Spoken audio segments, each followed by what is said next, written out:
So there was a live stream on July 17th to reveal more details on the Ranma anime remake.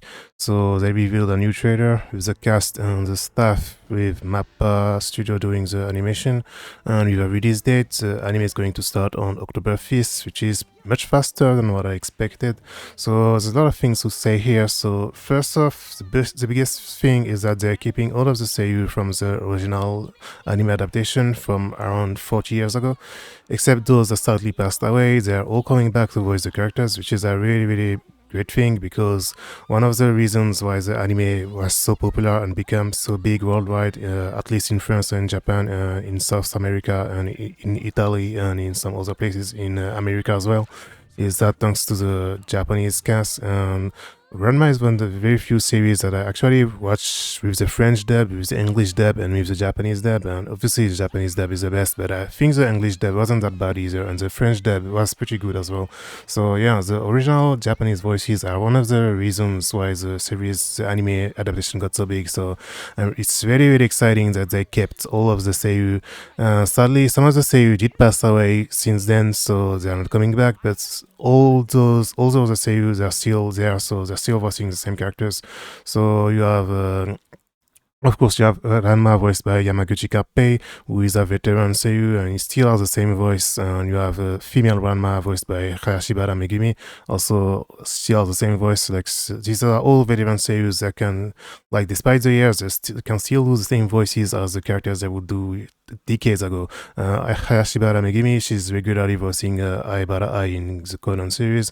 And nowadays, there's no new Slayers anime, but she's Lina in Reverse in Slayers. And a lot of Korean and Chinese mobile games, they tend to do collaborations with Slayers, for example, Langrisa Mobile. And in Langrisa Mobile, so there was a Slayers collaboration recently, and Hayashibara voiced Lina again, and she can really do the same voice as she did like 20 years ago, 30 years ago, so there's no problems. And Akane is Hidaka Noriko, another extremely popular veteran seiyuu. She's another, like, they're all among my favorite seiyuu ever, but Hidaka Noriko in particular is an even bigger favorite of mine, because she is obviously Takaya Noriko in Gunbuster. She did a lot of roles. She was also Aira's mom in Pretty Rhythm. One of the reasons why I initially watched Pretty Rhythm is because Hidaka Noriko was voicing a character in there. So yeah, it's extremely exciting.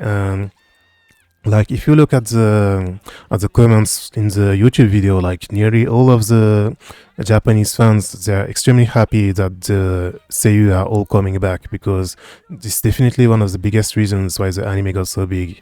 And yeah, they're all still extremely talented and all still do the same voices. And Hidaka Noriko, she's regularly still voicing Noriko from Gunbuster in Super Robot Wars games, for like in the latest time was in Super Robot Wars T in 2019, if I remember right, and she still sounded the same as in the OVA like 30 years ago, so 40 years ago. So yeah, it's very cool.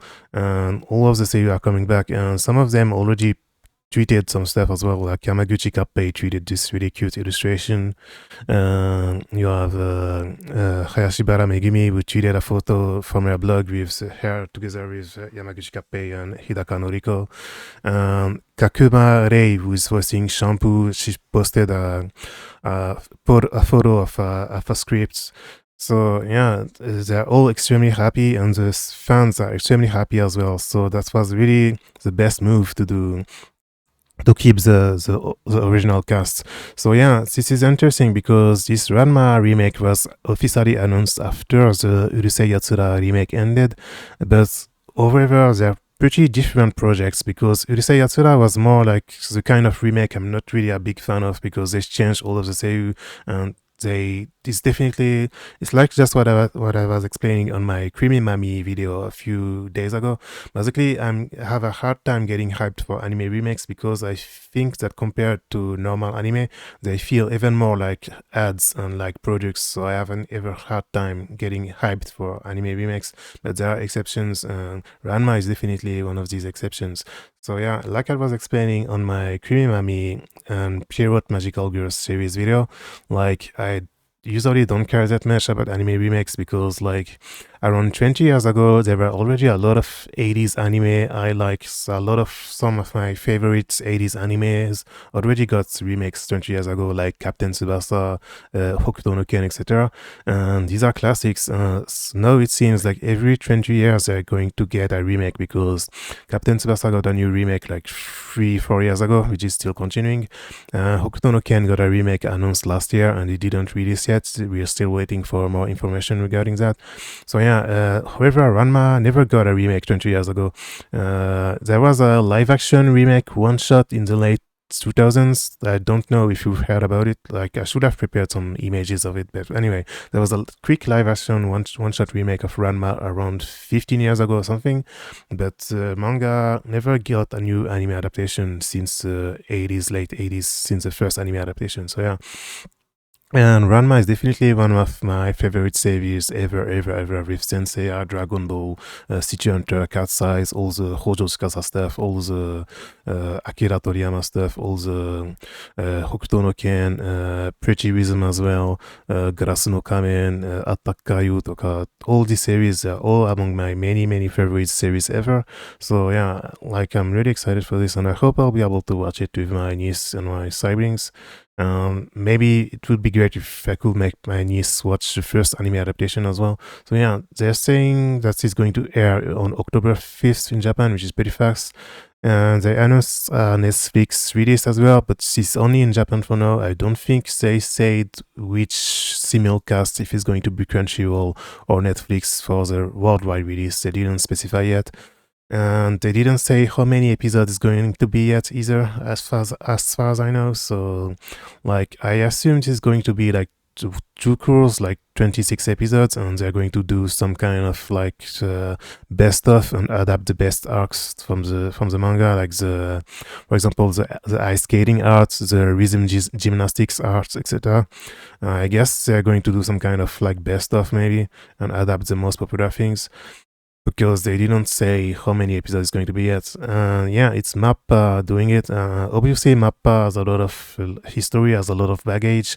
However, like how to say this, like Ranma is such an iconic series, such a popular series. Even if it's Mappa, like there's no way they're definitely not going to pull some kind of weird stunt. Like, there's no way. Like, if they fail this, their reputation is done forever. So I really doubt like they didn't take any risks. I'm pretty sure like hopefully the production won't have delays, and like I'm pretty sure they should have already been done with most of the anime, in my opinion. So yeah, it's pretty interesting because the Urusei Yatsura, it was on airing on the original Urusei Yatsura and the original Ranma anime and the Maison Ikkoku anime adaptations. They were all on Fuji Televi, and the Urusei Yatsura remake as well was also on Fuji Televi. However, this Ranma reboot is going to air on Nihon Televi, which is another channel, which means, like I always say, I'm not a Sakuga Buta, so if you wanna get a real pertinent analysis, hopefully Kevin and the people at the Sakuga blog, they're going to talk about this Ranma remake a lot, especially because it's Mappa. I hope they're going to make a lot of articles about it. But yeah, it's interesting because this isn't the same channel as the Urusei Yatsura remake. So I think, in my opinion, the producers and the people behind the Ranma remake and the people behind the Urusei Yatsura remake, they're pretty different in my opinion. Like, I can't check because I'm not a very specialized in anime, so I can't say for sure, but in my opinion they're very different projects, because like it's not that often that all the seiyuu come back for a remake, for example, and you can tell like this is a different philosophy from the Urusei Yatsura remake, which in my opinion was kinda more business-like, if you can say this. But like I always say, like all anime are ads and business to make some money, obviously, and to advertise the original manga or the original novel or a game, etc. if it's Mejamix, etc. But yeah, for this specifically, I think like the producers must be different from the Urusei Yatsura remake, because I think it's a kind of different philosophy, and like yeah, and Another interesting thing too is that the composer of the anime is going to be the same composer as the Inuyasha anime adaptation, which is Wada, I think his name. I wrote it down somewhere. Give me a second. It was Wada something. Wada Kaoru, and it's pretty interesting because he was also the composer of the Kamen Blade and Inuyasha and Thousand Eyes and D Gray Man and the D Gray Man anime and what else and not he was the composer of Inuyasha, and like when you listen to the trailer you can really tell his distinctive, like he has a very distinct way of composing music for anime. You can really easily recognize this style of Wada Kaoru.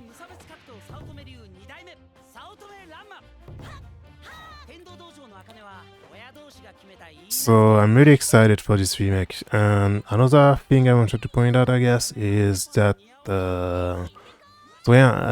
Takahashi Rumiko Sensei, I don't think she owns the rights for manga, right? Because, like, I'm not sure. Izare, I'm pretty sure she already got a lot of money, but hopefully she's definitely getting a lot of money from this. Like, hopefully they paid her a lot of royalties for this anime remake.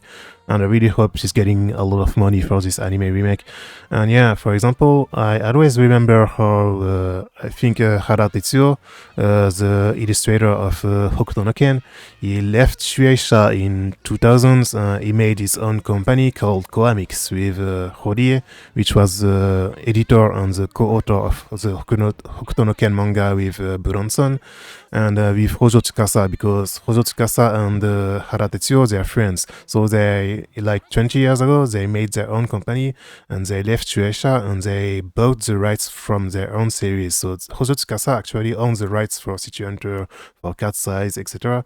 And Hara Tetsuo, he actually owns the rights for Hokuto no Ken, etc. So I'm not sure if Takahashi Sensei, if she ever did this, if she ever managed to buy her own rights for her own series. But either way, like I really hope she's getting a lot of money for this Ranma remake. That's another thing I wanted to point out. So yeah, I'm pretty sure this remake is going to be good because like Mappa's reputation will definitely plummet if they pull out about that. If they mess this up, like if there's some delays or if there's some Sakuga Hokai, I don't know how you say this in English, like when you can tell an episode wasn't finished, when you can tell the animation suddenly gets really bad from one episode to another. Like if they pull something like this, like Mappa is done definitely. Like even the people, the fanboys were always like Mappa's the goat, like they're definitely going to realize like the studio has major problems and the anime industry has major problems if the Ranma remakes gets messed up. But yeah, I'm pretty excited, and yeah, like maybe like I don't think like I really wonder like how many episodes it will be, because if they actually adapt all the manga and if they do it like with usual shonen manga adaptation nowadays, where they do one cour and then they take a break and then they do a movie and then they do one cour, etc. Like I'm not sure this kind of pacing, this kind of adaptation pacing will be beneficial to Ranma. So I hope they don't do this, and I hope they just do like 26 episodes or even 50 episodes from the get-go and call it a day, because if they take some breaks like My Hero Academia, like Demon Slayer, etc., I'm not sure this is the right way. Like Chainsaw, like Mappa did Chainsaw Man and they took a break and now they're doing a movie. Like if they do the same thing with Ranma, like I'm not really sure this will be a good idea. So yeah, I'm not sure. But yeah, like I'm extremely excited for this. Yeah, I already talked super fast because I wanted to say a lot of stuff as possible. So yeah, it's been like I'm really excited for this and I hope it'll be good. That's it.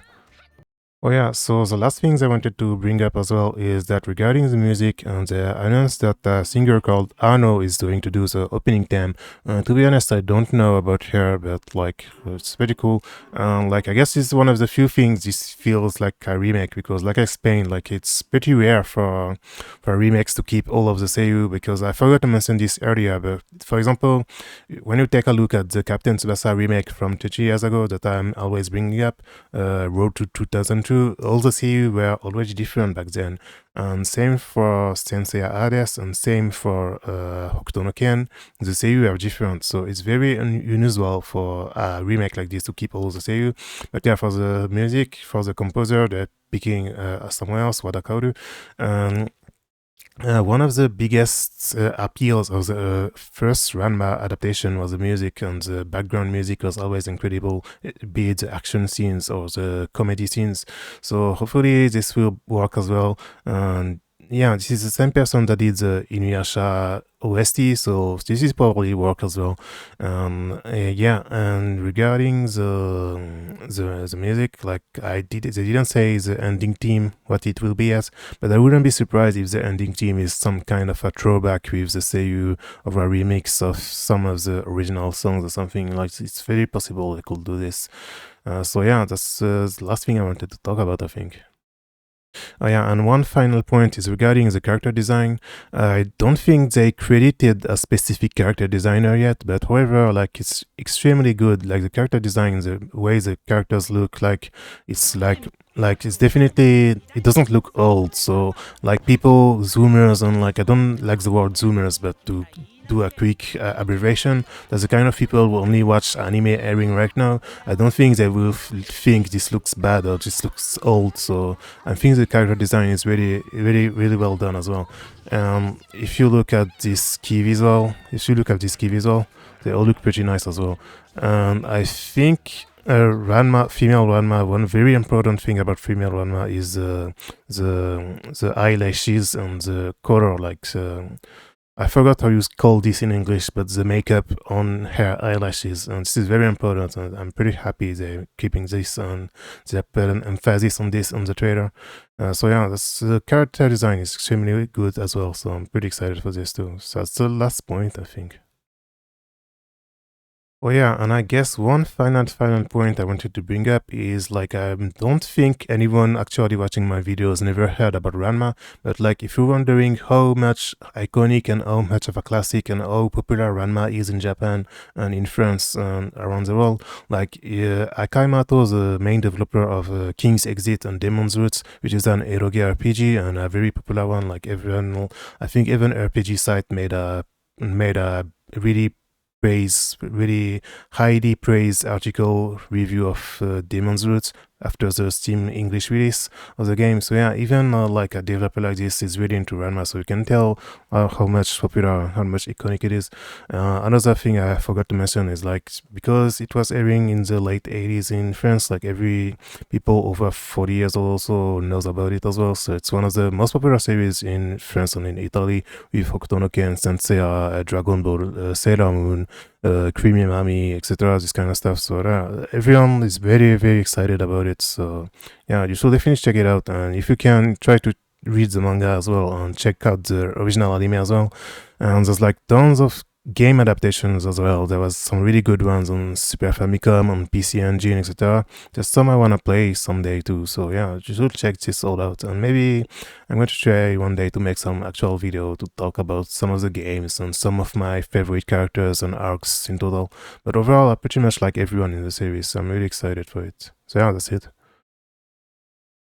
So we're going back to our usual antics now to talk more about the Saga series, and like I already explained, like, every day there's a new gameplay keeps to introduce gameplay systems, and this time they're introducing the Hiramiki, the Glimmering, which is something, I think is one of the things that is in every Saga game as far as I know, and which is basically how during battle your characters can learn new skills, brand new skills, in randomly during battle. But it's not exactly random, because the more you use the same type of weapon, the higher chances you have to learn a new skill. And you can tell when a glimmering is happening when you have light bulb, and this light bulb is also in a way the logo, the unofficial logo of the Saga series, because the glimmer, the Hiramiki system, is in pretty much every Saga game, and it's one of the many things that makes the Saga games so exciting and so interesting, because there's this random kind of elements, but it's not very random, and especially as it explains in the description here, there's actually a higher chance to get a Hiramiki, a glimmer, if you're fighting with stronger enemies. So one of the best way to play Saga games, in every Saga game, basically you want to avoid easy fights and you want to preserve your resources and you preserve your MP and your LP, your characters, for boss fights and for stronger enemies, because when you fight stronger enemies you have very high chance of triggering a glimmer and learning brand new skills and making your characters even stronger. So this is a very no risk no gain situation, and this is one of the things that makes Saga games so exciting, the Hiramiki system. So yeah, they're introducing it here.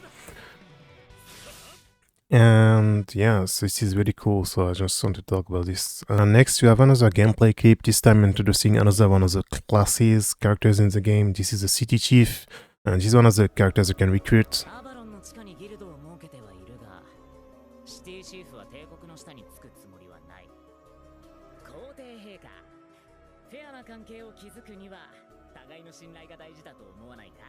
Really cute Shota, right? A really cute girl as well. And she's one of the first characters you can recruit, depending on a certain quest you can do. Super cute, right? Like, they did a really good job with the 3D models. So yeah, this is one of the characters you can recruit if you do a specific side quest and if you take some specific choices. This is one of the classes you can unlock pretty early in the game. The City Chief with Kato, the female version, and Sparrow, the male version. So this is a really cool class you can unlock pretty early. So yeah, I really like the character design by Hakkan, and I really like by Yoshiro Ombe, I mean, and I really like the 3D models. Like, they did a really good job with the 3D models. And next, the next clip is introducing the Mikiri system. I forgot how this is called in English, but it's basically when you can see through a technique, and this is a very specific, I think this is a thing specific to Romancing Saga 2, basically similarly to the Glimmer system where you learn new skills with the Hiramiki, with the Mikiri. Mikiri is basically you can learn how to dodge a skill, a specific skill, and see you have a glimmer, and then you can learn how to dodge a specific skill, and it's very interesting because Onsa character has learned there's a one specific dodge for each specific skill in the game, and basically if you're about to fight a boss and you know this boss is using this skill, then you should teach your characters this dodge so they can all dodge the same attack, so they never get hit by this attack. And this is one of the peculiarities of Romancing Saga 2, because when with the Emperor you can learn the skills of your other characters, and you can inherit the skills of the past Emperors as well. So if your past Emperor has learned a skill to dodge a specific skill, you can relearn it to the new Emperor and to all your current party members, so that way they won't get hit either by these skills. This is a very important thing in Romancing Saga 2. And this is even there's even a story element related to it as well, because this is such an important mechanic. Like I was saying, Romancing Saga 2 is a game where the narration and the gameplay is very linked together, it's very woven together.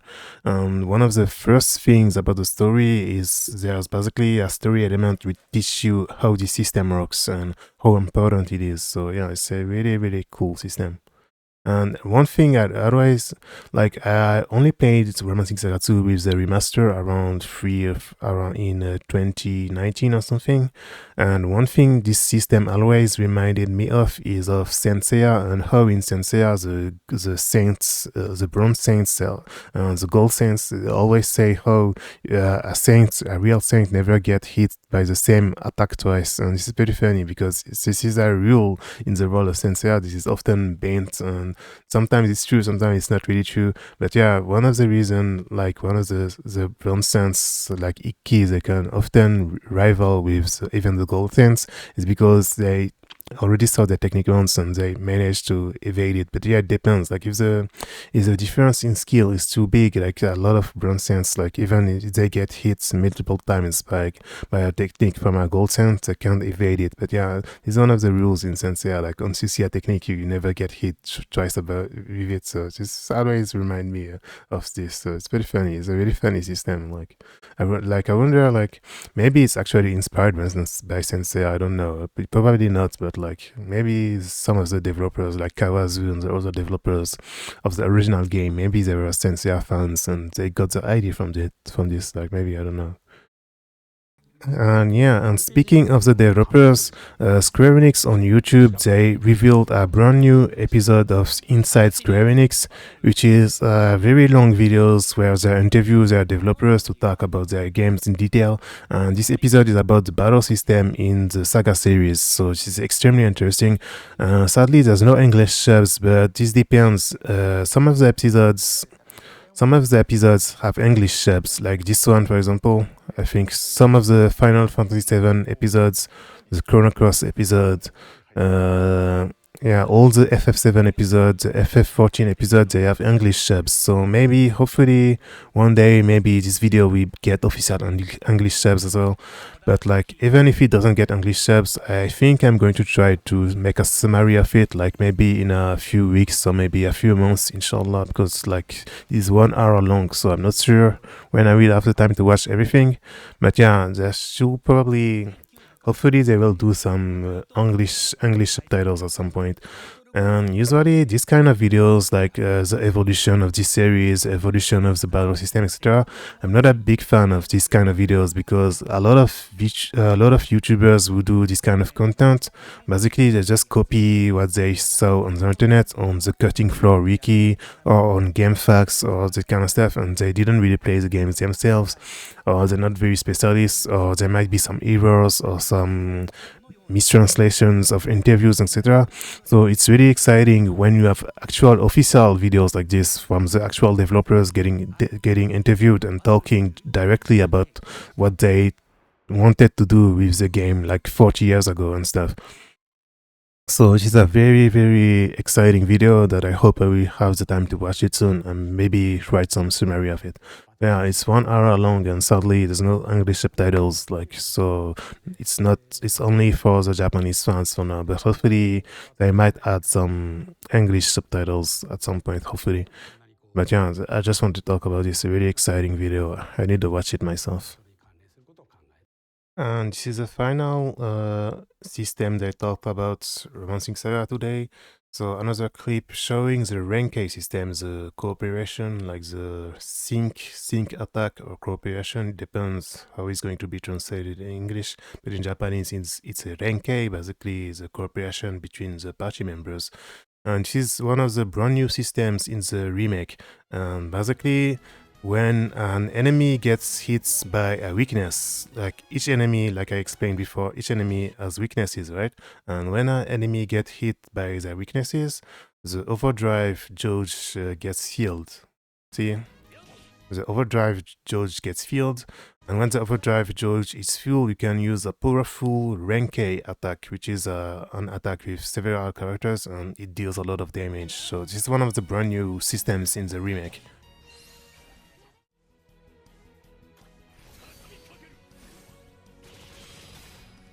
So you can do an overdrive attack. See, you have the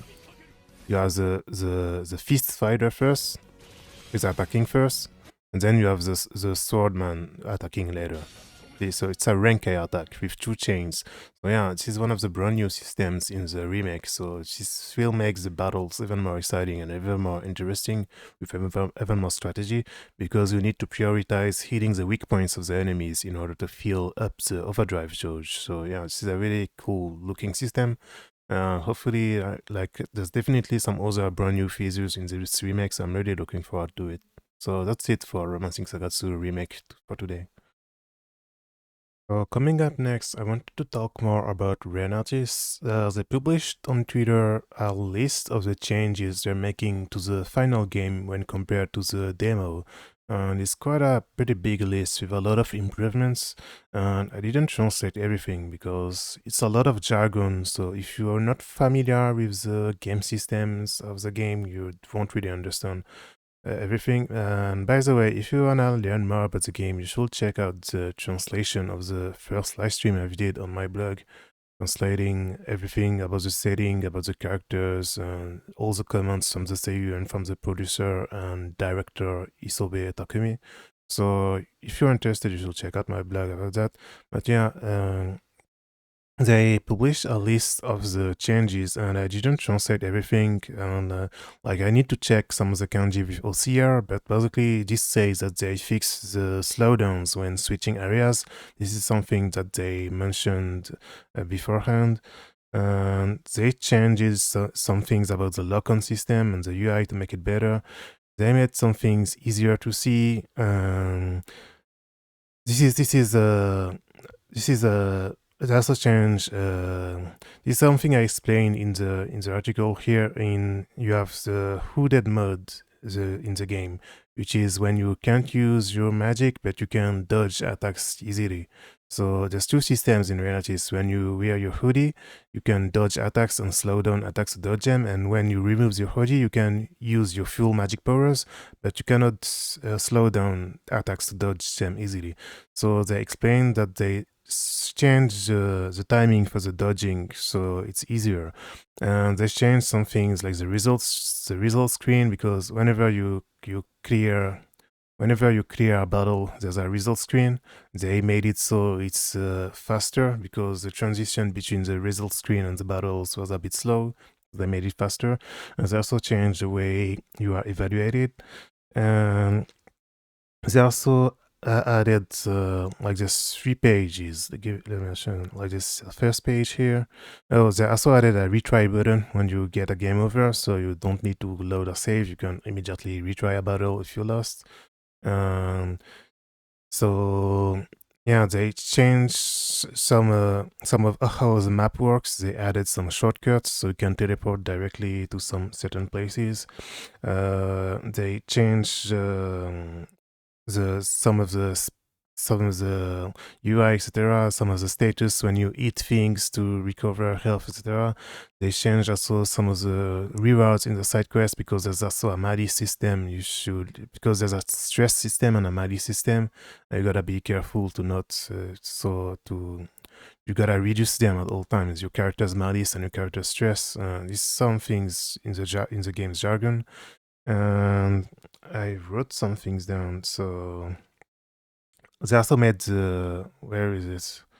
Another very important thing is they made it so you can replay the tutorials, which is a very important thing. It's a good thing they changed that.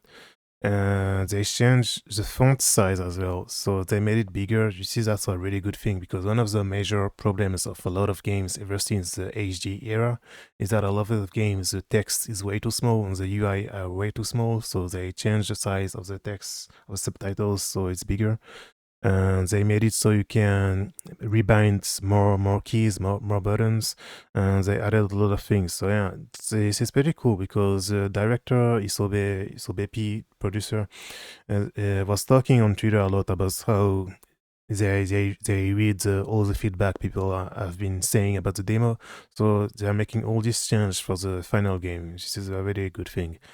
And another thing I wanted to point out is today Famitsu also published a new interview with the producer and director of Renatis and with Nomura Tetsuya from Square Enix.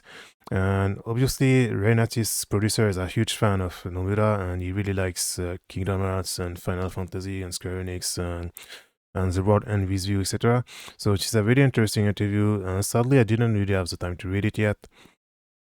Hopefully, I will read it maybe in a few weeks or something, inshallah, and make some summary again. But yeah, I already have so many things on my plate, so I'm not sure when I'll be ever able to read it. But one thing he's talking about is Isobe P was talking about his most favorite games that Nomura worked on.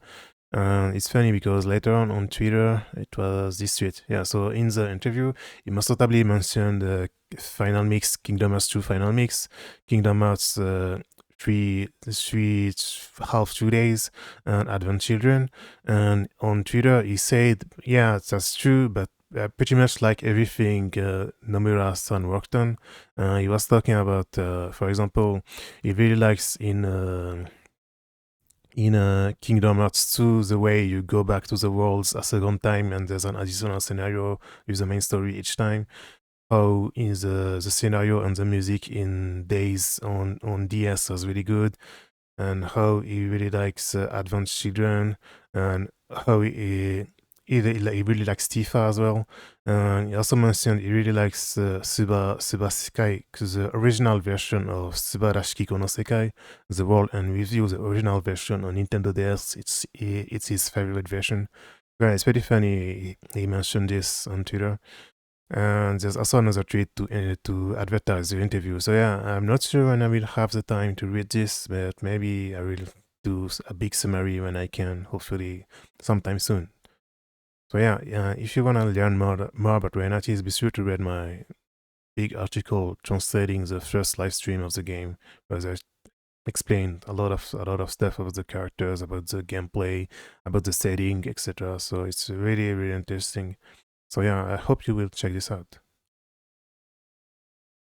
So now, very quick news is that the King of Prism Sparkling game, which is a browser game, is getting released on July 22nd. And so it is the new King of Prism gacha game that they announced in collab with the new movie getting out in Japan, in Japanese theaters on August 16th, King of Prism, the Dramatic Prism 1. And sadly, this isn't a real new movie, but this is basically a remake of Shiny 7 Stars with some added scenes. I already explained in a past video, for example, they're going to add some new CG scenes for Joji. Instead of 2D, his Prism show is going to be in 3D CG now. They're going to add new scenes, etc. So yeah, this is a tie-up game for this. This is a browser game, so to be honest, like G123, their games are very cheap, like they're very low budget.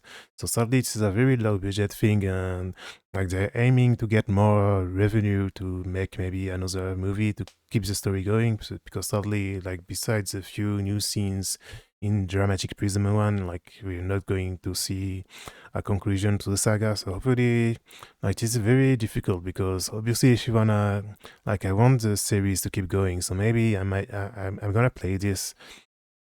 And maybe I might even roll if I find a new job. I'm not sure, but like sadly, it's very very cheap, very low budget games. The G123 games, they're all very low budget, and they're very similar to like, for example, Granblue, like all the browser games. But back when gacha games were just starting, like in early 2010s, with Granblue, etc., it's very cheap, very low budget. So, and to be honest, I'm not even sure if the game is actually going to have voices because they didn't specify it anywhere, so I'm not sure. I think the game actually won't have any voices. And for example, G123, there's a list of their games here. I think they do the newest Queen's Blade game, and they do tons of gacha games for anime series, and they're all very low budget, and they're all very like they didn't take a lot of money to get developed, but they probably get a lot of revenue from them. And yeah, well, sadly, it's all the same type of very low budget, they're not ambitious games at all. It's very simple browser RPG games with gacha systems. Yeah, sadly, they went this route to King of Prism as well. So yeah, I'm not sure what's going to become of the series. I really hope Dramatic Prism 1 is going to work really well on the others, and they're going to announce a real sequel, because for now it's just a remake. But yeah, the game is going to release soon, and they already reached 100,000 pre-registrations. And it's funny because the free SSR they're giving people is Kakeru. Kakeru is definitely one of the most popular characters, especially with Taiga, and Japanese fans, they always pair the two together with BL, Dojins, etc. But it's pretty funny because it's not like Kakeru is the most popular. Like they could have put in Taiga as a free SSR. So I'm wondering what was the reasoning behind giving out Kakeru as a free SSR instead of Taiga, who is by far the most popular character, Taiga or Alec. So yeah, it's pretty interesting, but yeah. Hopefully, to be honest, like I don't think the game is going to work that well, except for the hardcore fans like me. Like I don't think many people are going to play it. And this is the second King of Prism gacha game after King of Prism Rush Prism Rush Life, which closed down like 2 or 3 years ago or something. And that game had a lot of really good scenarios.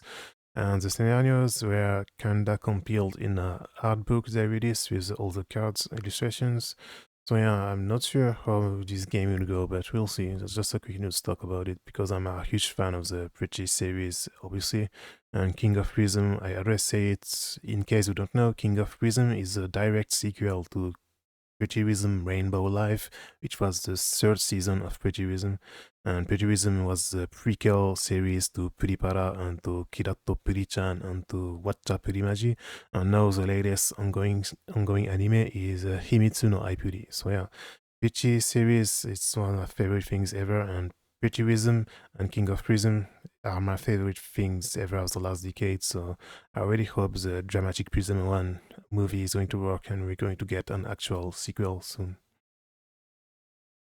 Another very quick news is that Marvelous, they announced an art exhibition for the Rune Factory series. So the Rune Factory series is one of my favorite series ever of action RPG. It's initially a spin-off of Bokujo Monogatari, Story of Seasons, which was in the past called Harvest Moon, and then there was some legal battle, and now the Harvest Moon name is being used by Natsume, but it's a different series, and the real Harvest Moon series is now called Story of Seasons, and in Japanese it's Bokujo Monogatari. And Rune Factory is a spin-off which is focusing more on the relationships with the characters and with the action RPG systems, and with a real battle system, and with a lot of different weapons and skills, etc. And it's one of my favorite series ever. And I played 1 and 2 and 3, and 4 I didn't play it yet. I gotta play it with the remaster, and I started playing 5, but I didn't finish yet because I wanna finish 4 first. And there was also Rune Factory Frontier on Wii, and Rune Factory Oceans. So yeah, you have all the characters here with Iwasaki Minako, the main character designer of all the series. And you have Raguna from the protagonist of Rune Factory 1. Give me a second if I can find a bigger version of the... there's no bigger version of the key visual. Oh, it's fine. So okay, so that's it. So yeah, so you have Raguna, the protagonist of Rune Factory 1. Then you have the protagonist of Rune Factory 2. I forgot. I don't think he has a specific name. The protagonist of Rune Factory 3. By the way, Raguna was also the protagonist of Rune Factory Frontier. And then you have these two, the protagonists of Rune Factory 4. You have these two, Sonja and Abel, I think. Adele and Sonja, the protagonists of Rune Factory Oceans. And these two are the protagonists of Rune Factory 5. So yeah, from July 26th to August 4th at Yarukucho Marui, which is in Tokyo, in Chiyoda in Tokyo, they're doing an exposition for the Rune Factory series. So I'm really looking, like, sadly, I'm not in Tokyo, so I'm not going to go, but like, it's one of my favorite series ever, so I'm really excited, and I hope I will get to see some pictures of the expo. And they're going to sell a lot of brand new exclusive merch drawn by Iwasaki Minako, the character designer of the series. Like, you have all the protagonists and all the characters from all the games. Like, you she's Mana from Rune Factory 2, she's Mist from Rune Factory 1, all the heroines, Raven from Rune Factory 3, all the characters, and like all the bachelor and bachelorettes, with a lot of new merch here as well. Like all the new merch for all the characters, which is really cool. So let me tell you, in Rune Factory 1, my favorites were these two, and also Tabata kinda, and also Melody also. Like, I really liked them all, and Lara as well. Rune Factory 2, I really liked. It's hard to choose. Like I really liked everyone. And Rune Factory 3, I was a huge fan of Raven and Pia the Mermaid and Sophia. Sophia was my favorite. She's the one I married in my playthrough. And Rune Factory 4, I didn't play it yet. I gotta play it. So yeah, brand new merch with all the characters from of the series. So Rune Factory 5, I didn't finish it yet. I gotta finish 4 and then I'm gonna try to finish 5 as well. Rune Factory Frontier, which is a Rune Factory Frontier is a pretty interesting game because it was basically in Rune Factory you have the main series and you have the spin-offs, and in the spin-offs they're even bigger focus on battle and less focus on farming. And Rune Factory Frontier was a direct sequel to Rune Factory 1 because all the Rune Factory games are standalone, however they take place in the same world and you have some overarching arcs and overarching story elements. And all the games, they form a big story together, but basically Frontier was a direct sequel to 1 with the same protagonist, Raguna. So you have some of the characters coming back as well. So I remember really liking Tabata as well, and Hair, and the fat girl as well. Was a really nice character as well. Melody is back as well, and the vampire twins, like a lot of really cool characters. And then in Oceans as well, like a lot of tons, really cool characters. I liked the Mikoto a lot. I think I forgot SAU who SAU was. I think it was I forgot her name, but I really liked Mikoto and I really liked her as well. It was a Lodi Baba character. I really liked her as well. Yeah, so yeah, I'm a huge fan of the Rune Factory series. So it's pretty cool. The Rune Factory currently there's 2 games in development. The Rune Factory 6, they haven't shown anything about it yet, and there's another game as well. And so the next Rune Factory game currently in development is called Ryu no Kuni Rune Factory. It is basically a sequel, it's a follow-up to Rune Factory Oceans, meaning there's going to be an even more focus on the battle system rather than farming, because Rune Factory Oceans was like that as well. And it was a really good spin-off, and it was one of my favorites of the series. So one of the really great things about Rune Factory is that every game was much better than the previous one. Sadly, with 5, it's kind of different because 5 was kind of a downgrade, but also you also have some pretty good things. So yeah, I'm really looking forward to this because this is basically the follow-up to Oceans. I'm a huge fan of Rune Factory Oceans, so like I'm really excited for this. And it's pretty much one of the very few games that has no release date yet that I'm very excited about. So yeah, Rune Factory Ryu no Kuni. This is going to be just like Oceans, except this time is going to be more focused on like Japanese mythology and Japanese folklore and stuff. So I'm really excited for this. And yeah, as you can see, it's like they don't show a single farming element in there, but there's definitely going to be farming in there, but just is going to be like very smaller because in Oceans as well, the farming was reduced. But yeah, if you're interested in the Rune Factory series, I recommend playing either 3 or 4 remaster. They're all on Steam and all consoles. And you can try and play 5 as well, which is also on Steam and all consoles. Don't listen to the people saying 5 is bad. It's a really good game. Like if you like the previous games, you'll definitely like 5 as well. And personally, I liked it a lot as well. But yeah, I gotta finish 4 first, and then I'm gonna try to finish 5, and I'll be ready for Ryu no Kuni and for 6 as well. So yeah. Oh yeah, and one cool thing I forgot to mention is Iwasaki Minako, the illustrator, the character designer of the Rune Factory series. She used to work at Falcom in the past, so she did a lot of some of the illustrations for the East series, like over 20 years ago. She was one of the artists at Falcom back then. So yeah, she has a really distinctive style. See like the skin tone she's using with the blush on the cheeks and with the faces of the characters, like it's very similar to what she's doing with Rune Factory characters. Like she has a very distinct style, and you can really tell like she's just very similar style, very distinctive style with the cheeks and very similar faces. See, she used to work at Falcom, and that's pretty cool. She did some illustrations for the East series and for the AU Densetsu series as well.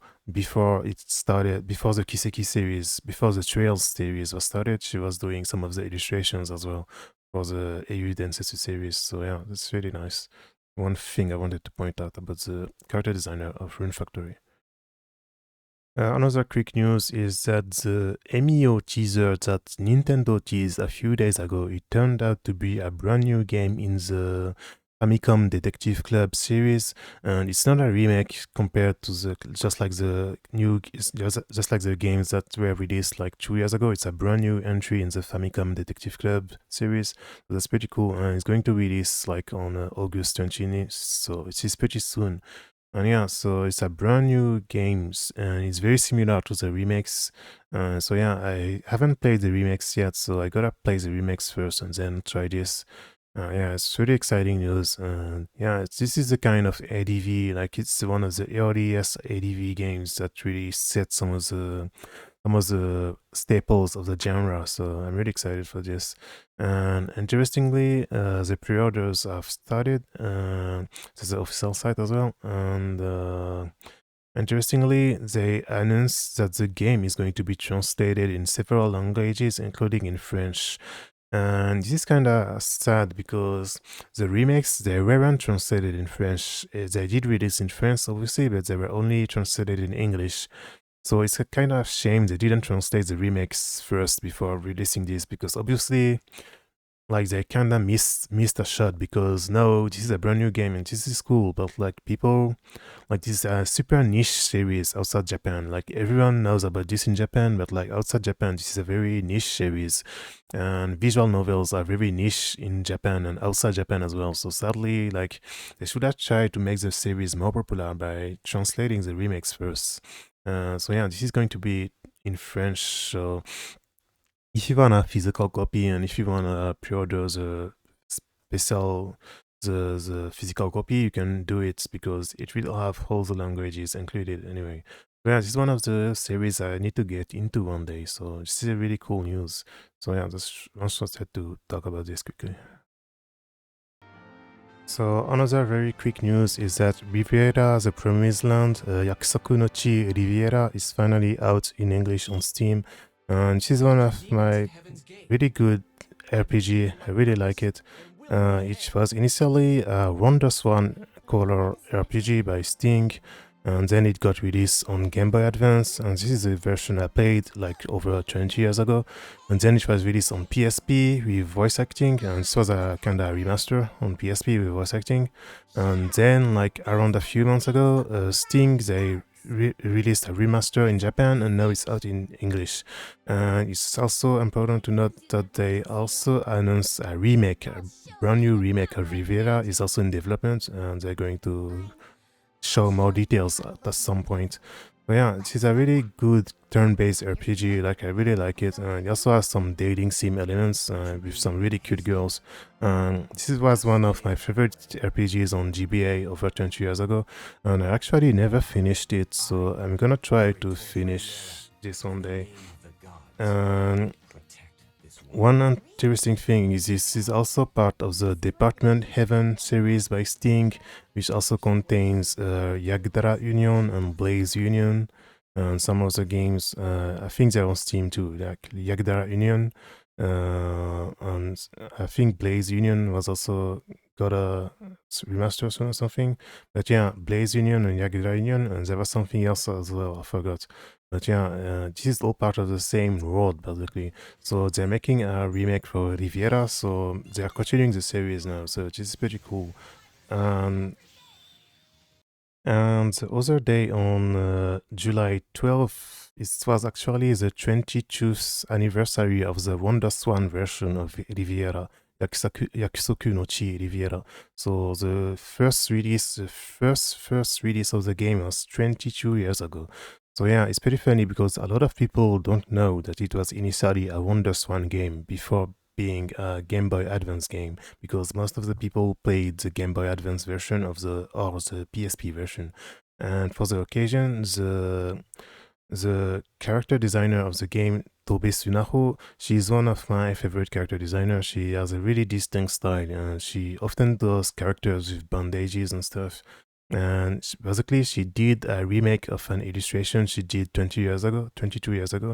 This was an illustration for a telephone card and for the WonderSwan version. She remade it in HD. Basically, she redrew it like in HD for the 22th anniversary. And she also did a brand new illustration for the Steam release of the game as well. So this is pretty cool. And yeah, it is one of the biggest appeals of the game was the characters and the character design by Tobe Sunaho. And she's a really, really good character designer. And she chose some really, really cute characters. So, like if you don't know about Riviera, if you're looking for a kind of short RPG with some pretty cool mechanics, because one of the particularities of this game is that the characters don't have any equipment, and all the attacks you can do are item based, and all the items they have limited use, so you need to be careful and use your items wisely. And during exploration is on a grid, and during exploration, you can find some new items, and sometimes you can also use items to unlock some things, etc. And there's many secrets, and there are many secret scenes as well. There's some secret buff CG scenes as well. So it's a really, really funny game, really, really good RPG if you're looking for something to play. And like maybe in less than 30 hours, I think you can clear it. And yeah, there's also some dating sim elements with 4 different girls you can have a romantic ending with. So it's really interesting. A really, really cool game. I'm gonna try to play it myself as well because I never finished it. And Sierra is my favorite, I think. So maybe I will pick her if I play the game again. Another very quick news is that Sega announced a collaboration with Zozotown and Oshare Majo Love and Berry. And Love and Berry is one of my favorite things ever, even though it's not very popular outside Japan. And I actually don't know that much about it. It's just that it's an arcade game that Sega made in the early 2000s. And it was pretty popular because it was aiming little girls, and it was basically the first arcade game that popularized rhythm arcade games with fashion elements, where you can customize your characters, because the game had cards and you could register outfits with cards and then customize the fashion of your character. And there was also a DS port, I remember. So yeah, and Oshare Majo Ravurandoberi is basically it was the 20th anniversary, so they're making a lot of new merch and a lot of new stuff for the girls who played this when they were kids and were now older women, and they wanna like re-experience this stuff. So they're doing a lot of merch for the games now. And why this is so important and why I'm talking about it is because Oshare Majo Lavurandoberi is basically what has inspired Takara Tomy and Sin Sofia and Avex to do the Pretty Series franchise, because the Pretty Series franchise is directly inspired by this, because it's exactly the same concept. Pretty Rhythm Miniskirt, the first Pretty Rhythm game released in 2010, it was also a rhythm game with some prism stones, which acted just like cards, and you could register your outfits with these, and you could customize your characters. So, and that's what Bandai Namco copied as well with Aikatsu. So, all the origin was Oshare Majo Lavurandoberi by the people of Sega. So it's very funny to talk about this and how big of an influence it was. Because if Oshare Majo didn't exist, they wouldn't have made Takara Tomy and Sin Sofia and Avex. They wouldn't have made Pretty Rhythm and Pretty Series. And then Bandai Namco, they wouldn't have made Aikatsu either. So this is a pretty good, it's a very, very iconic series in Japan. Sadly, like, it's kind of unknown outside Japan, but yeah, I don't know that much about it actually, because obviously I never lived in Japan. Sadly, I didn't play the arcade game 20 years ago, but it's pretty important to talk about and to remember. So the last thing I wanted to talk about today is that Sega, for the Ryuga Gotoku series, Like a Dragon alias Yakuza series, they traditionally always do some auditions to figure out the guest actresses that will be appearing in the game itself. So this time they finished the auditions for the next game, for the next Ryuga Gotoku game, and they announced the winners. So this pretty big winners. So the first one is Enako. Obviously, Enako is like the most popular cosplayer in Japan right now. If you never heard about her, like here is one of the most popular cosplayer, like the most popular cosplayer in Japan. And then you have Hongo. Hongo I don't know about her. She's a sexy actress and also a race queen. I don't know about her. And then you have Kaho Shibuya, which is a streamer, and she used to be a sexy actress as well. She streams on Twitch nowadays. She does a lot of retro games. She streams a lot of older Final Fantasy games, a lot of older beat them all games, etc. Her streams are pretty fun to watch if you wanna check it out. And then you have the third one. You have Hongo Ai. I did say her already, and then you have Kirishima Seiko. I don't know her either. Apparently, she's an sexy actress as well, sexy actress. And then you have Miso Shiru. She's a streamer. I never heard about her either, but apparently she's a huge fan of the Ryuga Gotoku series because she was streaming the games recently. So yeah, she's a game streamer. She was streaming Persona 3 Remake. She was streaming Like a Dragon 8. She was streaming Judgment, etc. So yeah, she's a big fan of the series. So it's kind of like Kason last auditions because last time Kason was the winner with some other girls and she appeared in the game. So yeah. So this time, these five people will be appearing in the game and voicing some of the characters, some of the side characters, basically. So yeah, and they also published a big interview with the winners of the audition and with the developers. I didn't have the time to read it yet, but yeah, if you are a big fan of the Yakuza series, you should check it out because I think they probably say some interesting stuff. And I guess some of the bigger fans of the series might have already translated some tidbits. If I still had a game position in Games Media, I would have probably translated it and made an article about it. But yeah, for now I didn't really read it. So yeah, this is a tradition for the Ryuga Gotoku series. So yeah, I think they might announce the next game, like maybe next Tokyo Game Show, maybe in late September. This will be a good timing, I guess, because they usually announce the next Ryuga Gotoku game is pretty fast. So even 8, like Infinite Wealth, it was announced pretty fast.